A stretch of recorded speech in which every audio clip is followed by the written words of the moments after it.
Good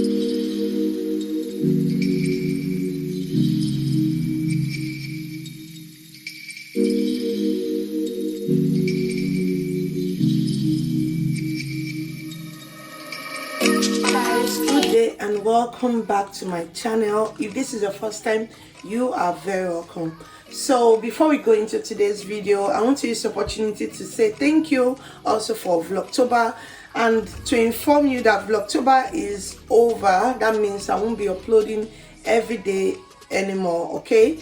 So I want to let you know that our uploading days remain the same: Monday, Wednesday and Friday, 7 p.m. So once it's 7 p.m, be rest assured that we have a new video, okay? And if for any reason I'm missing out in a day, I will always notify you guys in the community tab to let you know that there won't be a video, and I will state my reasons, okay? But sure, there's going to be videos Monday to Wednesday and Fridays. 7 p.m. is my uploading time, so always check on me, okay? So in today's video, I'll be making for you granola bars. Granola bars is one of my favorites. I enjoyed this bar when I was away, and this bar is just like a comfort food for me. It's like a food you can take on the go, mostly for breakfast, for snack time, whatever time. You can have this with fresh juice, you can have with coffee, you can have with tea. It's just versatile like that. So I want to show you guys how I make mine. This is something that you don't really need to provide everything to make. You can make this with as little as you have. I'm going to tell you the compulsory ingredients for this, and I will tell you the ones that are really optional, okay? So granola bars is really nice. It's healthy. It's like a keto diet snack. It's really nice, okay? So if you are available to try it, do let me know in the comment section. So one of the compulsory ingredients you will need, of course, you will need your oats, okay? I like using rolled oats because it keeps it it makes it stand, okay? I don't even know how to explain it, though. The texture when you use rolled oats compared to when you use instant oats, which is this, when you use instant oats and when you use rolled oats, there's a difference. So I like using rolled oats because it gives me the crunchy or the texture that I need in general. But trust me, if you have instant oats, you can as well use instant oats. It's still going to taste the same, just a different consistency, I guess, okay? So another very important recipe is honey. You need good honey. Like you see, I always use local honey. I don't use processed honey. I use locally harvested honey, and that's what I have there. So another thing that is optional, or one thing that is optional, is something like mixed fruits. I like having mixed fruits. Chocolates, chip, I have the brown, I have the white. It's optional, okay? But you want to use your favorite nuts. This one is compulsory. You can use chia seed, you can use what's it called, flax seed. You can use whatever seed you want to use. I use cashew nuts, I use almond nuts, and I use some peanuts because these are what I have at home. These are like my everyday nuts. And over here I have some pumpkin seed. See, I have a whole bag of pumpkin seed. My problem is the shelling is because I have the ones that is still with the shell, okay? So you know, when you are breaking melon, that one is even easier. This one is kind of difficult. It took a lot of hours for my friend to help me to shell this out, okay? So this is pumpkin seed, and in here I have some what's it called, sunflower seeds as well. All of them, I have them in shells, so the shelling it is kind of a work for me. So another one thing that is optional as well is vanilla flavor, but I like having it in there. And I'm going to use some lemon zest. I have these local lemons, that's what I'm using. I'm just going to grate out the zest and use. You will need some butter, okay? So I have some butter here. I have some butter. I'll be using some butter. I have brown sugar. This one is optional, but I like mine a bit sweet. But you know, brown sugar is not very sweet. So these are basically like the ingredients I will be needing. So first thing first, I like to toast my I like to toast my oats a bit. I like to toast my oats a bit. I know this is still going to end up in the oven, but for my own preference, I just like to toast the oats so I will know that everything is cooked already. Like this one is already toasted, my nuts, they're already toasted, so I don't want to add a raw oats to this mixture and start waiting for the oats to get properly cooked when I bake. So I want to toast my oats so all of them will be in the same grade, like already cooked stuff. Okay, so I will know the amount of time I will be spending in the oil. So I'm using 3 cups because I want to make a lot. I know my nuts is not really much, that is why I'm adding the chocolate and the what's it called, the mixed fruits, okay, which is raisins. I'm adding those because my nut is not enough, so I want this to still look nutty. So this is the 3rd cup I'm adding. And yeah, like I said, I'll be toasting this, so let me go and show you guys how I toast my oats. Okay, I have a dry pan, there's no grease or oil on it, and I'm going to add my oats and just stir.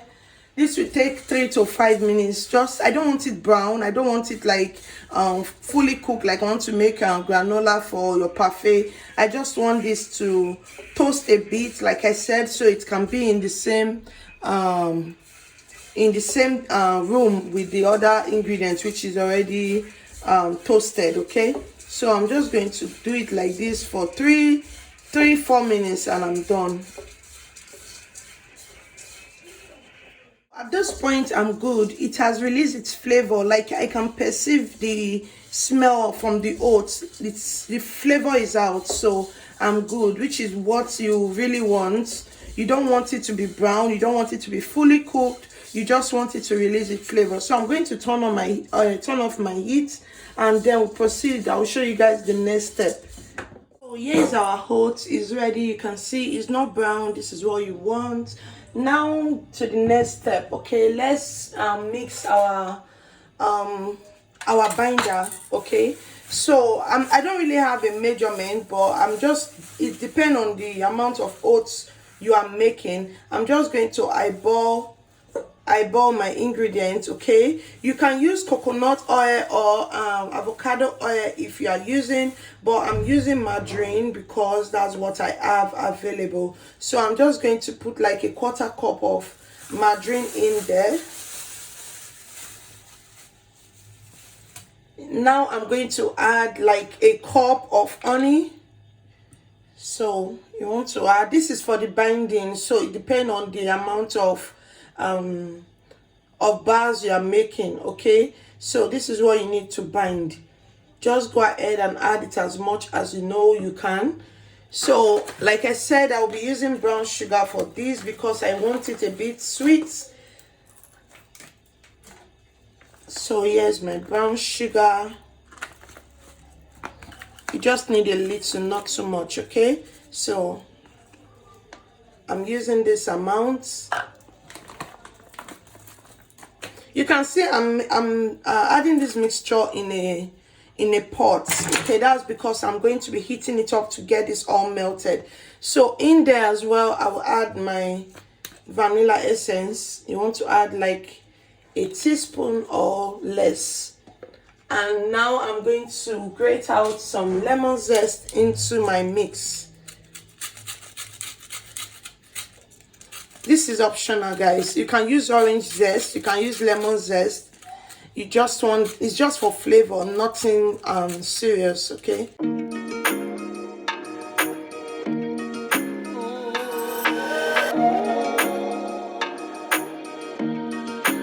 that is heating up. I have a helping hand, so I can just go ahead and show you guys this one.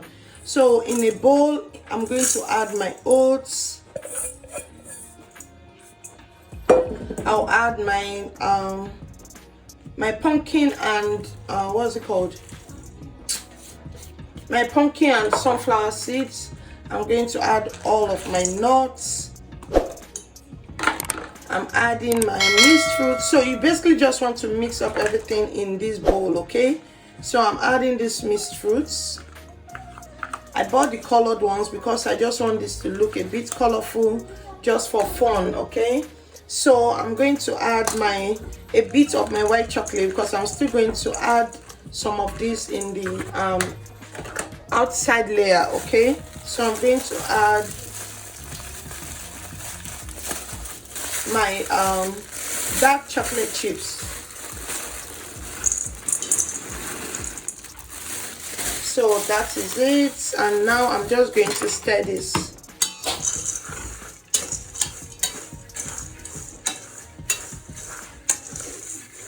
So you can see how rich and colorful it is already. You can tell this is going to be really, really nice. See all of the goodness we have in these granola bars. See, this is a take-home snack. It's really nice. Your kids, everybody can munch on this. Everybody. Imagine your kids taking this as snack to school. At least you are sure of what they are eating, and you are sure you made it. Okay, so yeah, you can see how beautiful this looks. You can see, let me show you guys closely. This is what we have here. At this point, you can see the chocolate is melting. At the end of the day, this is going to serve as a binder as well. You can see it's melting. That's because our oat is warm. Okay, so now our mix is ready. I'm going to become adding all of our honey binder mix. I'm going to add all of them in here.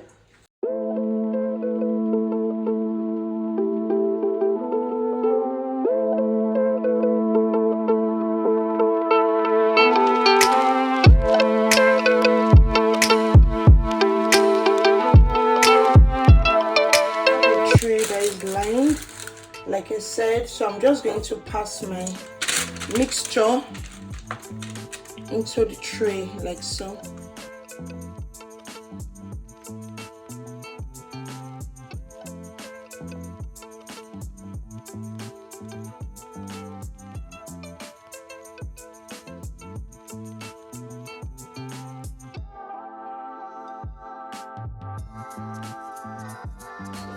So what you want to do is to make sure you press this very well.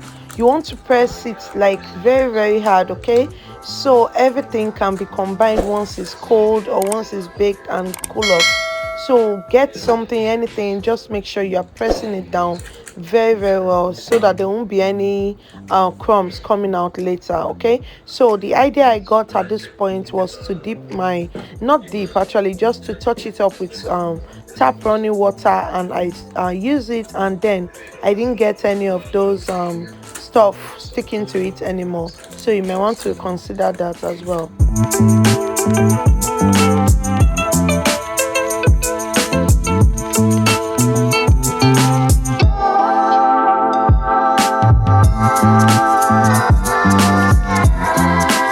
So for extra garnishing, I just added some of those white chocolates on top, and I'm still going to press this down just so it looks good once it's baked. So guys, the bars are well baked now. I allowed it to bake for just 15 minutes, and yeah, it's ready. But what you want to do is to allow this to cool off completely in the tray, just like this. Okay, what I did, I added mine to the oven, to the refrigerator when it was cool a bit. So I just toast it in the fridge so that it can come to a good like cool off fully. Okay, so that was what I did, and I'm going to show you guys what it looks like. So guys, I've been waiting for some time now for this to get completely cool, and as you can see, it's cold, it's hard already. So I actually just allow it to cool off a little, then I put it in my freezer so that it can harden up. So now I'm going to, you can see what I'm talking about, right? So I'm going to take it out from the tray, and yeah, this is what it looks like. So everything is hard now. This is the right time to cut it to as many sizes or to the shape that you want. Okay, so you can see it's so hard, like look at it, you can see it's hard. So now I'm going to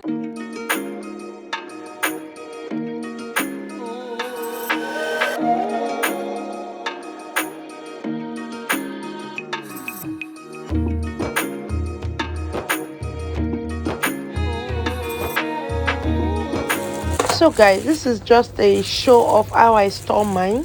You can just put yours in a Ziploc bag or even in an airtight container and you are good to go. But I just like to put mine in a nylon like this and seal it up so I can just pick one and go. Okay, so I won't have to touch the others or just open a jar.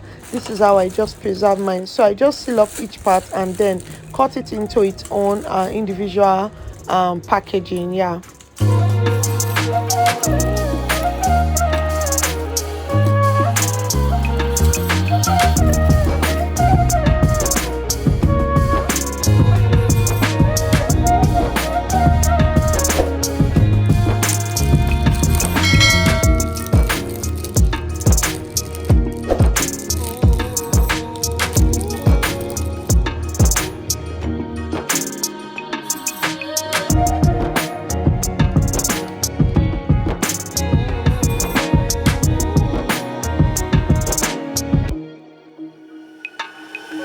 I no go stop, I no go settle. My light is never gonna die. Don't I go fire any devil. My life is forever.